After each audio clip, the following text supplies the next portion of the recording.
the Midlands during times of tragedy and sorrow. For many, her empathy gave them comfort and support. For others, it was their love of the monarch, which led to them making life and career choices. Lindsay Doyle reports. May God bless our Queen. It was the first major celebration of the reign of Queen Elizabeth II since the coronation, the Silver Jubilee in 1977. Across the region, the bunting and banners were out as people took to the streets to party.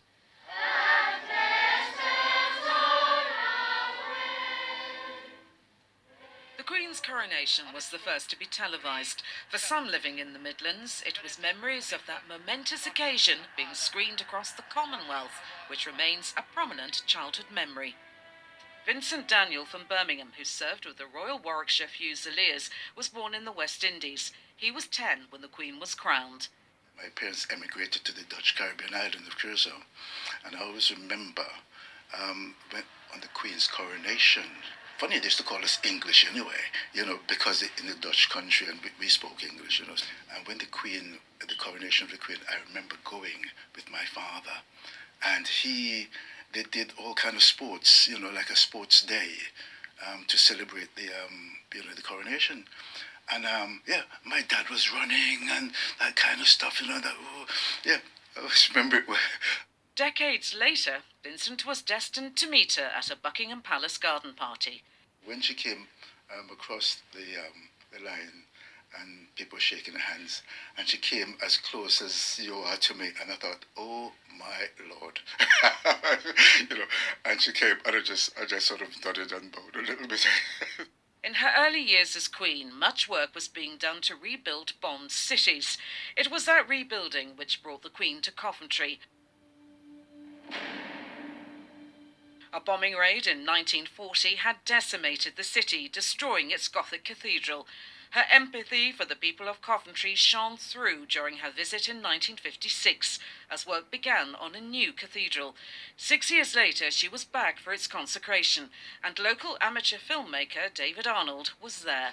Apart from London, I think Coventry had the worst time in the war, and I think the Queen was here to represent the country, and this was an opportunity of saying, we're up, we're going.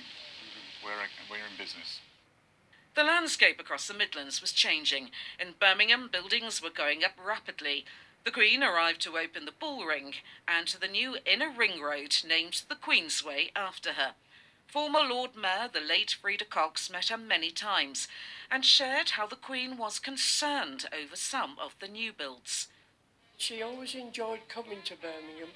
The only thing she didn't like the tall blocks of flats. One of the time when she went round, she said, don't forget, you're not only building buildings for the city, you're building them for people. And that's what's so important. It was her role as head of the armed forces which led to many of our servicemen joining up in the first place. England was kind of the place to be, the mother country.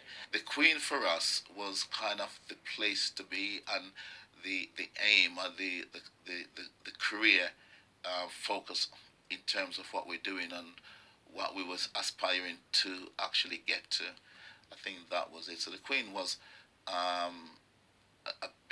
made a big impression to my family, to my life, and effectively, when I had the opportunity to join the Air Force, for me, that was kind of really something. I expect it all started with my parents. We used to always sit down and talk about the Queen, the royal family, and my dad was very passionate about the way the Queen actually treated the Commonwealth, respected other nations, and this is one of the reasons why he came to Great Britain, because the way the Queen's represented the Commonwealth, and he was from Jamaica, so I was actually born here, and then as I went through my teenager's life, I said to myself, I would like to be part of that, because to serve my country, I think that's the ultimate thing you can do for your country. And an emotional encounter. Those who've lost their lives in recent wars are honoured at the National Memorial Arboretum in Staffordshire. The Queen was there at its official dedication in 2007.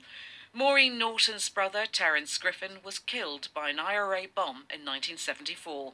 It was a really lovely experience, and she was really came over very warmly.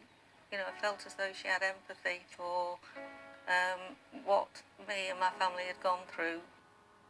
It might have been because she'd lost Lord Mountbatten. The Queen's cousin had also died as a result of an IRA bomb. As the West Midlands mourns our longest reigning monarch, the love and respect of so many is testament to a great Queen. Lindsay Doyle reporting there.